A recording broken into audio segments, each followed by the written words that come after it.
The call came while I was folding her clothes. Not packing, just folding. Muscle memory, pretending the world hadn't tilted. Her name lit the screen.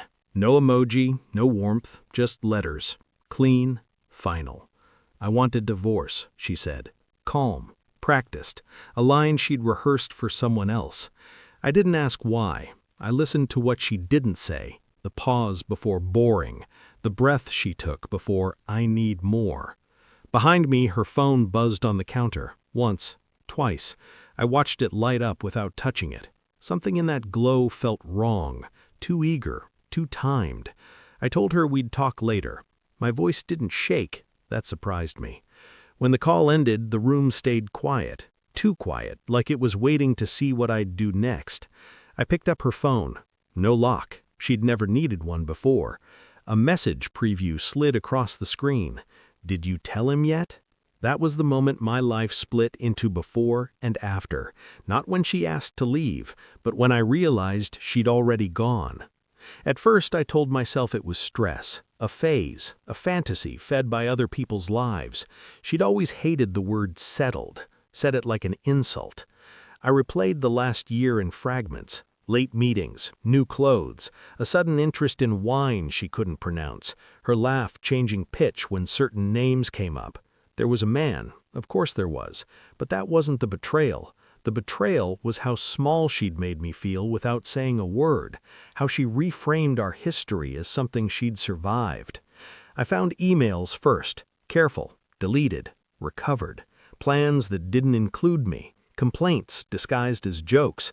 Then finances, accounts I didn't recognize, transfers I'd never approved.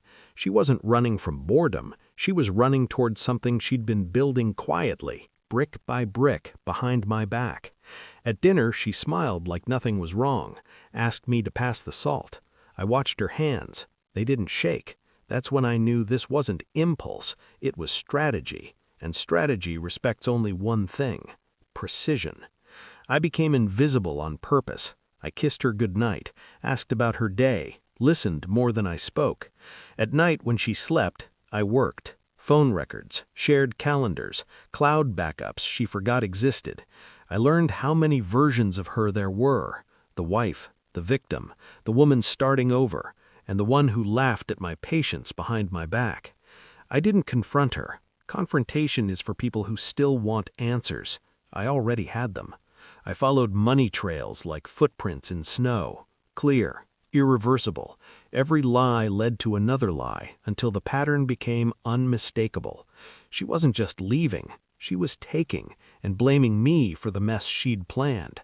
Sometimes the rage rose so fast it scared me. A heat behind the eyes, a tightening in the chest. I learned to breathe through it, count, refocus. Revenge doesn't rush, it waits. She mistook my silence for weakness. That was her final miscalculation. The report arrived on a Tuesday. Digital, clean, verified. I read it once, then again, slower. There it was, the full picture. I printed everything, organized it, labeled it. When she came home, I was sitting at the table. Not angry, not sad, just ready. "I know," I said. She froze, not because of the word, but because of the tone.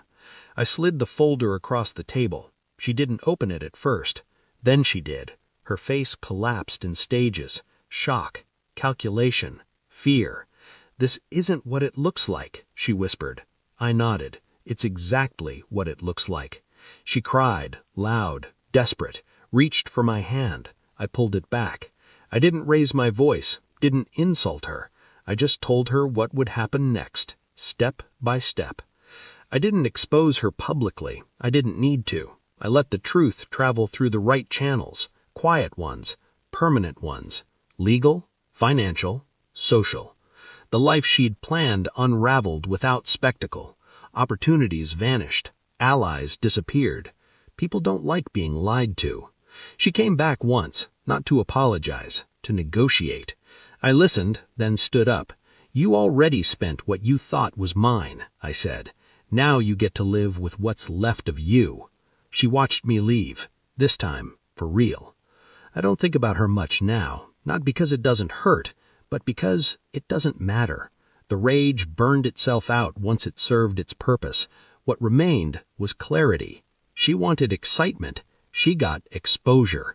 She wanted freedom. She got consequences. As for me, I learned something valuable. Silence is not emptiness. It's preparation.